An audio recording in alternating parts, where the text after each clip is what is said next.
Hora do Itatiaia Saúde, Cirantão. Isso. E hoje nós temos uma convidada muito especial. Ah, muito especial. É a médica pneumologista doutora Michele Andreata. Bom dia, doutora. Tudo bem? Bom dia, Acir. Bom dia, Patrícia. Bom dia. É sempre um prazer estar aqui falando com vocês. O prazer é todo nosso, doutora, para falar de um tema tão importante e essencial. Tempo seco e a saúde respiratória, principalmente dos idosos e das crianças. E aí, doutora, quais são as orientações? Nossa, eu falo que é bater numa tecla que todo ano a gente fala, mas é importante reforçar. Hidratação. Então, hidratação, claro que se o tempo está seco eu vou hidratar, mas não é só hidratar de tomar água.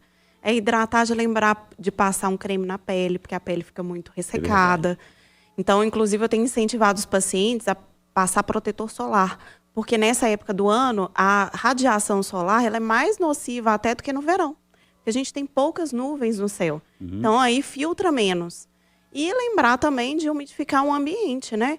Colocar a toalha úmida, bacia de água. Para quem tem umidificador, lembrar de trocar ele de posição.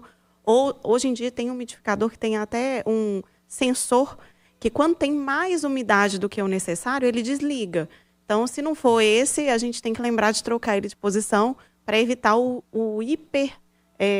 aquela hidratação muito exagerada num ambiente só.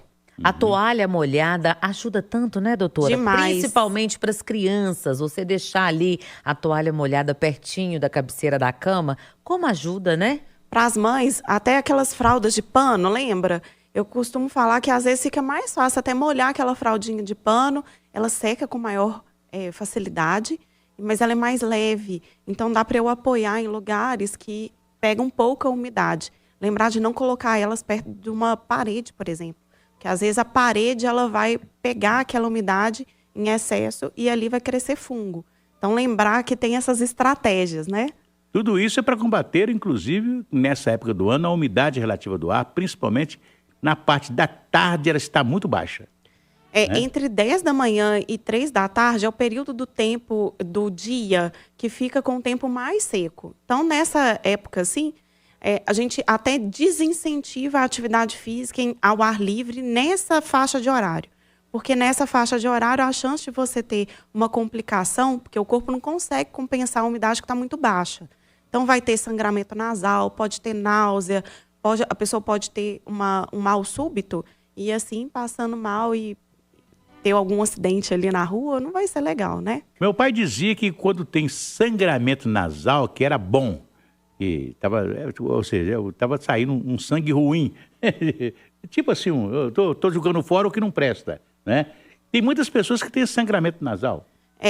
A gente tem a mucosa do nariz, que a gente não vê, mas ela é muito semelhante à mucosa da nossa boca. Então, quando eu abro o meu lábio e o lábio está muito ressecado, às vezes a pessoa tem até um sangramento no lábio, de tanto que o lábio está ressecado. Eu tenho isso muito, muito normalmente.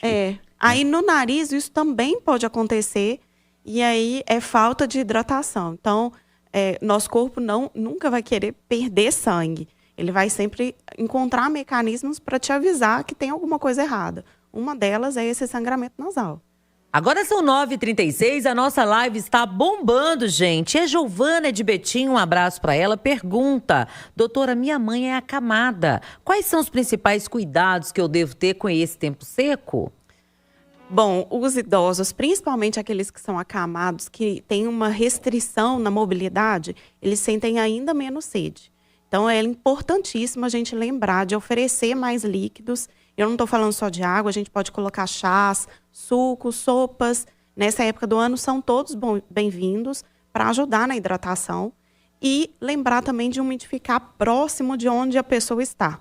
Então, às vezes liga o umidificador e deixa ali o umidificador o dia inteiro ligado, numa posição só. É importante lembrar de trocar ele de posição. E se colocar a toalha úmida, não colocar a toalha úmida sempre na mesma posição. Porque esse paciente ele vai estar sempre ali deitado.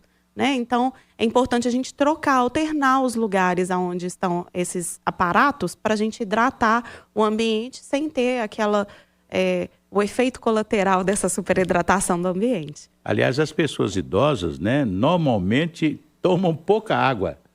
É verdade? O centro de regulação da sede no idoso, ele é mais lento, assim como o metabolismo, né? Então, as células, elas trabalham numa velocidade menor.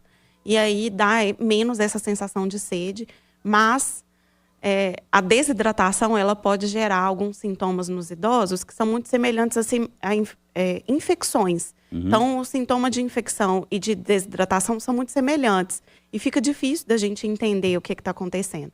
Então, como eu posso evitar a desidratação, é importante que a gente atue nessa frente para que não dê margem para pensar em uma infecção e acabar internando esse idoso sem uma real necessidade. Principalmente a infecção urinária, né? Que as pessoas mais idosas têm muito justamente por isso, né? Disfunção renal também, né? Assim, as pessoas têm ali já um certo acometimento dos rins por uma vida inteira de problemas e que foram acontecendo aos poucos. E aí chega lá na idade mais avançada e aí a gente tem mais esse problema que é a desidratação. O João Eduardo ligadinho com a gente, ele é de Betim, ele pergunta: o soro nasal, doutor, ajuda muito? Ajuda sempre. Então, é o soro fisiológico, tá, gente? Não é aquele soro hipertônico que a gente fala, que é aquele soro salgado, 3%, 6%.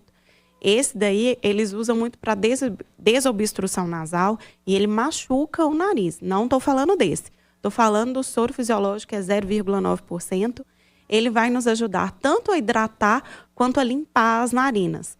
Quando eu jogo o spray simples, que é aquele que é um jatinho rápido, ele vai ajudar a umidificar. Então, eu carrego até na bolsa esses sprays, porque às vezes a gente está no ambiente externo, não consegue controlar a umidade, está exposto a ar-condicionado, a gente coloca ali, essa umidificação já vai ajudar. Faz toda a diferença, Faz né, toda a doutora? diferença. Agora, existem aqueles de jato contínuo, esses servem para lavagem nasal, e as garrafinhas, que também pode ser colocado ali um soro fisiológico, eu coloco até morninho para ajudar.